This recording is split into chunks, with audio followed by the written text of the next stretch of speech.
Je suis certain que vous êtes déjà promené dans un secteur où vous avez vu aux nouvelles, mais souvent, moi, je me promène, puis là, ils font ça, c'est le PDG de tel. Ah ouais, c'est la grosse cabane-là, Top Barouette, c'est beau. Ah, ça, c'est le PDG de Top Barouette. Fait que là, tu te dis, le PDG, il gagne combien? Puis donc bien d'argent. Est-ce que c'est logique? Est-ce que c'est normal? Pourquoi il gagne autant? C'est le sujet de la chronique d'Annie Boilard. Bonjour, Annie. Bonjour, Jean-François. Alors, les PDG, ils gagnent bien trop cher? Comment se fait-il? Comment on se retrouve là-dedans? Donc, on se pose souvent cette question. Je te le dis tout de suite. Présentement, au Canada, les 100 PDG les mieux payés d'entreprises publiques dans le sens à la bourse, gagnent en moyenne 14,9 millions de dollars par personne. C'est beaucoup de sous, ça. 14,9 millions. On se rappelle qu'au Canada, le revenu moyen des familles, c'est autour de 60 000 par année. Oui. Puis on se rappelle qu'eux engagent ces familles-là. Ces travailleurs-là. C'est ça, des fois, qui dérange. Là. Hey, puis, moi, à chaque début d'année, on voit des gros titres qui nous disent, on est rendu au 2-3 janvier, puis nous disent, les PDG ont déjà gagné votre salaire annuel. Ça fait mal. Des fois, je me dis, c'est qui la personne qui est assise dans son bureau puis qui regarde un PDG puis qui dit, ouais, toi, tu vaux 14,9 millions. Comment ça marche? Qu'est-ce que tu fais de si impressionnant pour rapporter autant d'argent à la compagnie? Moi, je me le demande souvent. Ouais. C'est correct qu'il soit bien rémunéré, mais autant que ça, je me questionne. Oui, je vais essayer de démystifier ça avec toi aujourd'hui. Moi, je vais te dire, toi, tu trouves ça correct. Moi, un peu moins. Je vais te confier, là, c'est notre dernière aujourd'hui. Moi, ça m'horripile, ces chiffres-là. Non, mais je trouve ça correct qu'ils gagnent bien plus leur vie. Oui, pour les responsabilités. Oui. Mais là, l'écart est beaucoup trop grand. Ça, je suis d'accord avec toi. Oui, c'est ça. Mettons, le gars qui fait 14,9, là, on y aurait donné 12, il aurait très bien vécu quand même. Puis le 2,9, on aurait pu le répartir un petit peu partout. C'est ça. Et là, c'est de ça qu'on va se parler. Parfait. D'abord, on convient, ce n'est pas juste du salaire. Quand on parle de ces revenus, là, c'est toute l'enveloppe de rémunération globale. Donc, si on lui donne des actions, des affaires de même. Exactement.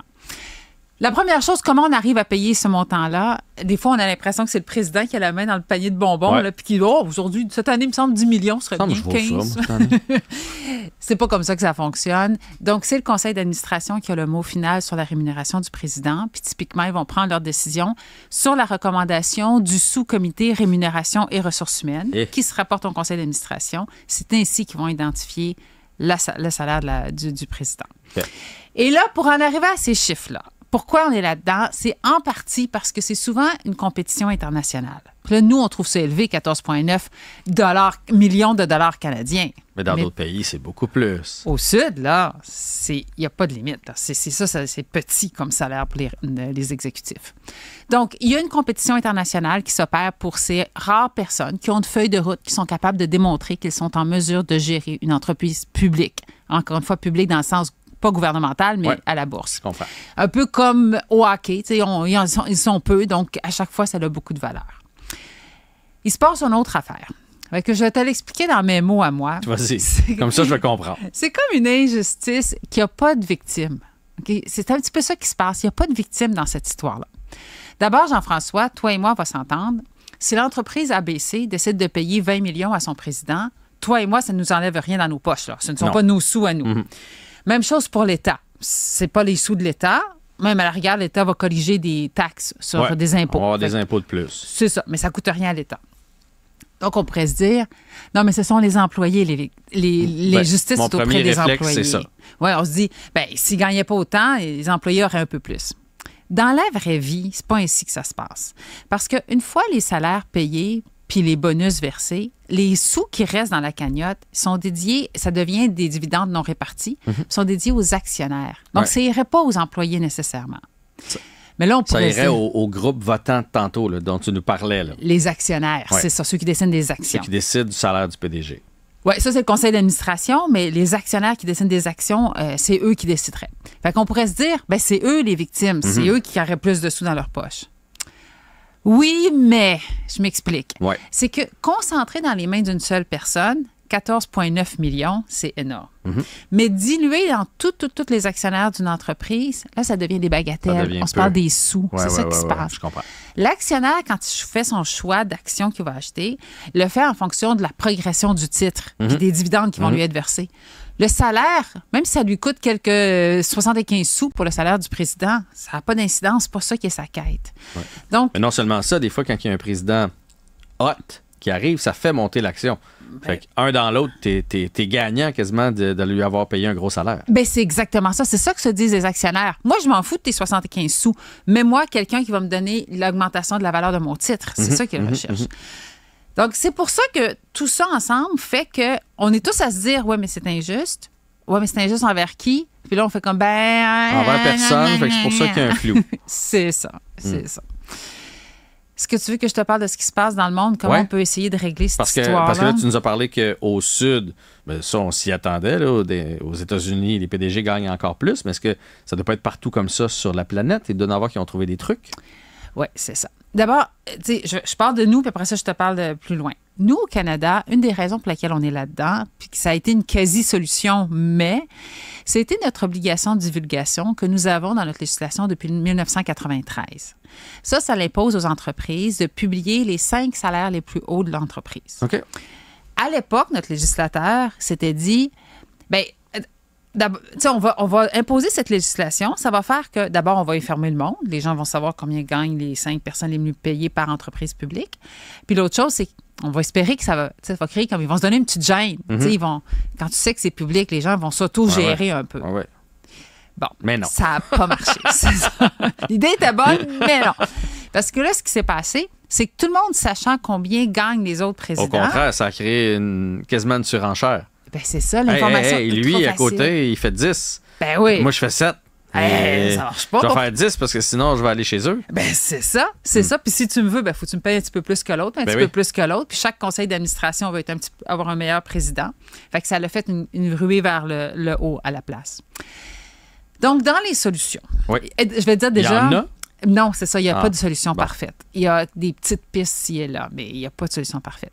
Par exemple, en Belgique, ce qu'ils ont fait, pour les entreprises publiques dans le sens gouvernemental, ils ont imposé une loi comme quoi personne ne peut gagner plus que 270 000 € par année. OK.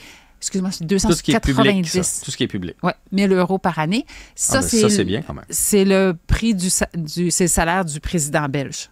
Fait que le premier ministre, tu peux pas gagner plus haut que le premier ministre. C'est comme si on pouvait pas gagner plus que Justin Trudeau ou François Legault, mettons. Oui, mais dans les entreprises publiques seulement, publiques gouvernementales. Oui. Ça règle pas les entreprises privées. Oui. Nous, notre premier ministre, M. Legault, gagne 270 000 au Québec. Mais on sait que, par exemple, si on pense à M. Sabia, si on pense à notre Top Gun au système de la santé, c'est tous des gens qui font 2 fois, presque 3 fois le salaire de notre premier ministre. Donc, ça a été une tentative, c'est comme ça un petit peu. Moyen. L'Angleterre a essayé quelque chose d'autre. Okay. Ils ont tenté, eux, ce qu'ils ont appelé le C&P, qui est une loi qui oblige les entreprises à imposer aux actionnaires de se prononcer sur la rémunération des présidents. On disait tantôt, si injustice il y a, ce serait auprès des actionnaires. Bien, si on les force à se prononcer, peut-être que ça va forcer les gens à s'auto-vigiler. Mais à nouveau, ça n'a pas été un grand succès. Ça n'a pas vraiment eu ce résultat-là. Donc, même quand on cherche, c'est comme si tous les pays sont au prix avec cette réalité-là où tout le monde fait, ça n'a pas de maudit bon sens, mais personne n'arrive à faire rien. Ouais. Il y a nos pays scandinaves. Est-ce que il te reste quelques secondes je te parle de ça? Qu'est-ce qu'ils ont découvert, eux autres? Ils ont toujours des bonnes idées. Hein? Ben, pour vrai, des fois, tu fais comme... On dirait qu'ils l'ont l'affaire, eux autres. Oui, eux, ils ont pensé à l'idée suivante. Ils ont dit, on va imposer un pourcentage entre le salaire le plus bas puis le salaire le plus haut dans l'entreprise. Si je fais un exemple au Québec, donc une entreprise qui a un employé au salaire minimum, à partir du moment où tu en as un, c'est ton salaire, c'est ton employé le moins payé. Si, disons, tu appliques 60 %, ça veut dire que ton PDG ne peut pas gagner plus de 2 millions par année. Oh, c'est une grosse différence, là. Oui. Mais puis si là, ça donne le goût, quelqu'un qui est à la tête de tout ça, qui veut se payer un plus gros salaire, ça donne le goût d'augmenter ton employé qui gagne le moins. Eh bien, c'est ça. Parce que si quelqu'un dit, c'est odieux, payer que 2 millions, hein, qui va pouvoir s'en sortir avec seulement 2 millions par année? Je fais des plaisanteries. Tu sens le sarcasme dans ma voix. Mais c'est exactement ça. Si on veut augmenter le salaire du président... prends-les à 17, monte-les à 20. Puis toi, tu vas pouvoir monter à 3 millions. C'est ça. Garde le même écart. Ça, je trouvais que c'était inspirant comme solution, bien que, quand on compare avec la compétition internationale, ça a ses limites. Parce que, qu'on disait tantôt, c'est pas une guerre qui se passe localement. Ben non. C'est meilleur PDG.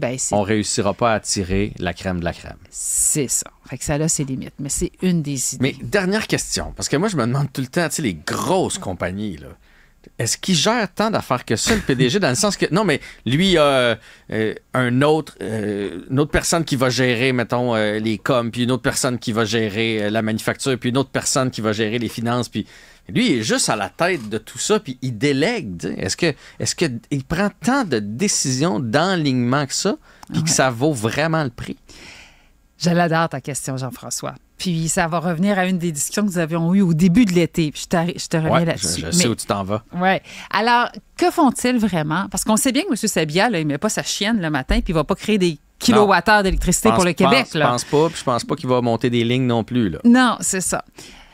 Ce qui est compris souvent dans la littérature, là, c'est que si le président est vraiment mauvais, OK, aujourd'hui, quelqu'un décide que Cube, on va diffuser en latin. C'est la première bonne nouvelle de la journée. T'sais. Ça serait fort. Là, c'est ça, là, tu te dis, oui. Bon, novateur.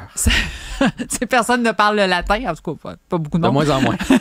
Fait que ça, ce genre de décision-là, tu peux faire complètement cracher l'entreprise. S'il est vraiment mauvais, c'est vrai que ça peut avoir une incidence négative. Mais au mieux, si le président, la présidente, a vraiment fait une bonne job, elle va porter autour de 20% des résultats sur ses épaules. Ah. Donc, puis, tu sais, c'est très difficile à évaluer, mais il y a certains auteurs qui vont dans ces chiffres-là. Mais ça revient, et ça sera ma conclusion, Jean-François. On voyait en début de semaine, chez Starbucks, aux États-Unis, embaucher un nouveau président. L'action a monté en flèche. Et on est vraiment en train d'alimenter ici le discours qu'on est en train de dire. Le président va porter le succès de l'entreprise. Puis peut-être te souviendras-tu qu'en début d'été, nous parlions ensemble du followership. Oui. Et je te disais l'importance que ça revêt de reconnaître l'importance des équipes. Parce que là, ce qui se passe, c'est... On est un peu là-dedans parce qu'on l'alimente. Puis on est tous un peu actionnaires de quelque chose, si ce n'est qu'à travers la caisse de dépôt ou des fonds de pension. À titre d'actionnaire, bien, quand on prend ce type de décision, on alimente que c'est toujours les présidents qui portent ces succès. Puis on crée cette rémunération. Alors que si un jour, puis là, ça, c'est juste dans ma tête, parce qu'il n'y a pas de recherche là-dessus. Si on reconnaît que les équipes ont beaucoup d'importance, puis que finalement, tu sais, je disais tantôt... Ici, le Cube, là, je ne sais pas, M. Pellado, il prend congé demain matin. Là. Il va avoir un show qui va rouler. Là. Les gens ne s'en rendront pas compte. Donc, plus on va reconnaître les équipes, moins on va mettre de pression sur la rémunération des exécutifs. Et qui sait, peut-être un jour, un petit peu plus d'équité. Ah, c'est une belle conclusion. Merci beaucoup, Annie, qu'on peut rejoindre sur le www.réseau-annie.ca.